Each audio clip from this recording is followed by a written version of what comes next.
L'information de ce mardi 26 novembre, c'est tout de suite dans votre flash sur Grand Littoral TV. Bienvenue à vous si vous venez de nous rejoindre. Chez Darker, tout d'abord, la réorganisation s'organise, elle est en cours. 2 mois après la reprise des denteliers Noyon et de Seille, désormais réunis au sein de l'entreprise Darker, Pascal Cochet du groupe éponyme nous a ouvert ses portes. Il nous a ouvert les portes du site de la rue des Salines. Eh bien, sachez que les métiers de Deseille sont à Valenciennes, mais quelques-uns sur le site de Noyon, qui en perdent d'autres qui ne servaient plus. Pascal Cochet avait déjà repris précédemment et redressé la chaudronnerie Sogem à Douai avant de reprendre la dernière conserverie des Hauts-de-France, Delpierre. La suite, c'est donc la dentelle, un secteur complexe auquel le repreneur s'attaque sans crainte à l'international. D'ailleurs, Pascal Cochet se rendra prochainement au Sri Lanka. Ce sera le mois prochain pour revoir les accords avec le partenaire indien MAS. Chez Darker, les sociétés Noyon et Deseille continueront de vendre leur collection en s'appuyant sur 107 personnes au total, dont 15 issues des rangs de Deseille. Je propose d'écouter le repreneur Pascal Cochet. Cette opération qui a consisté à l'époque pour le groupe Noyon à mettre en service une unité de fabrication de dentelles sur le Sri Lanka a été une opération défensive à l'époque contre l'arrivée de la dentelle chinoise. Donc nous fonctionnons avec cette usine, même si nous n'avons pas directement en tout cas nous sommes liés contractuellement avec eux. Nous sommes en train de revoir les contrats aussi de A à Z, puisque j'arrive. Je regarde les contrats comme ils ont été établis et il y a parfois un peu d'anachronisme, etc. Donc du rééquilibrage à faire en faveur de Calais. Donc je me rendrai au Sri Lanka au mois de décembre, donc dans 2 semaines. C'est un voyage qui est destiné justement à re-signer de nouveaux accords à partir du 1er janvier 2020. Là, on parle toujours de reprise d'entreprise. Ce lundi, Bruno Le Maire est revenu à Saint-Saulve faire le point sur la reprise d'Ascoval par l'actionnaire britannique Olympus Steel. Le ministre de l'économie et des finances a également annoncé la signature d'un contrat reliant Ascoval, l'usine d'Hayange ainsi que la SNCF. Ce contrat pourrait bien remettre l'usine sur les rails après 1 an de difficultés. Les explications en plateau avec Rémi Desremaux.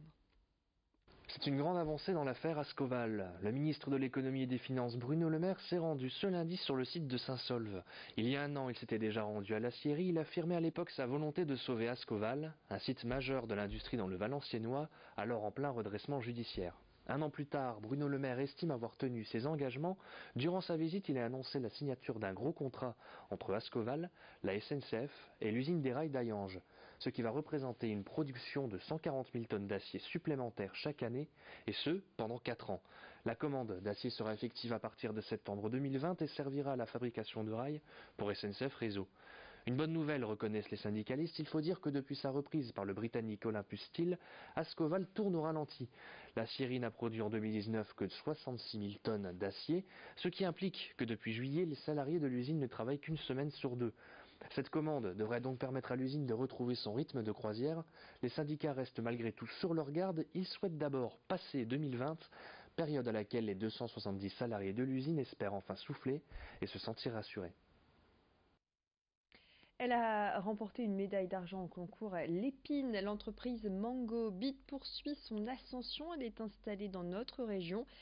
Sa spécialité, des enceintes fabriquées à base de bois de manguier. Le bois vient de Thaïlande, il est issu d'arbres qui ne donnent plus de fruits. L'entreprise s'engage à replanter 3 arbres pour 1 arbre abattu. Et pour aller jusqu'au bout de la démarche responsable, les copeaux de bois restants de la fabrication sont utilisés pour alimenter le four qui va servir à sécher le bois des enceintes une fois réalisées. Ces enceintes sont livrées en France, mais aussi aux États-Unis ou encore en Allemagne. Leur prix, 29 à 49 € en fonction de la taille du modèle. William Benahim est le responsable développement de Mangobit. Il s'est confié sur cette réussite au micro de Jerry Jouot-de-Fer. Donc voilà, ce n'est vraiment que du bois, un peu de cuir au-dessus. Et en fait, quand on va mettre du son sur son téléphone, on le met dedans.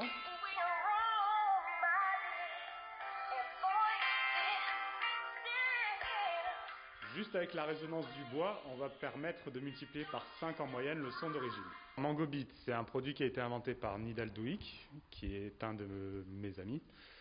C'est quelqu'un qui a en fait une philosophie de vie qui est basée sur l'écologie, la récupération. Toute sa vie, voilà, il n'achète rien de neuf. Tous les cartons de livraison, c'est des cartons qui sont utilisés, réutilisés. Voilà, c'est vraiment toute une philosophie de vie. Et depuis un moment, il cherchait à faire un produit qui aille dans cette logique-là. Et comme c'est un passionné de son, il a décidé de créer une enceinte naturelle. Ce mercredi, le LOSC reçoit l'Ajax pour le 3e et dernier match à domicile de cette phase de poule. Une expérience européenne qui aura tourné court pour les Dogs qui ne sortiront pas de la phase de poule à moins d'un miracle qui pourrait les envoyer en Europa League. Mais ça passe par une victoire ce mercredi au stade Pierre-Mauroy contre Chelsea. Le point avec Vincent Villard.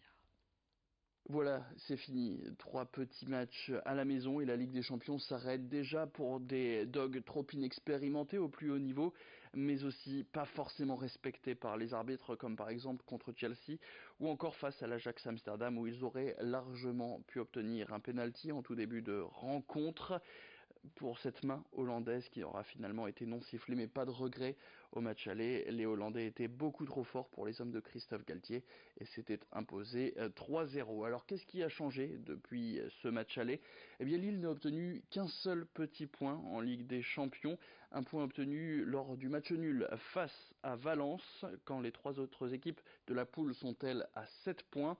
Des nordistes qui sont aussi loin d'être réalistes puisqu'ils ne marquent qu'un seul but en moyenne par match en Coupe européenne. Ils n'ont d'ailleurs même plus gagné depuis le 26 octobre dernier, c'était face à Bordeaux, à la maison.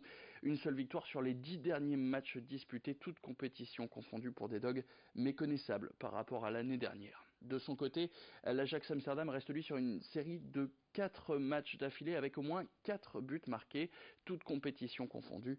On se souvient par exemple évidemment de ce match nul impressionnant face à Chelsea, 4 partout.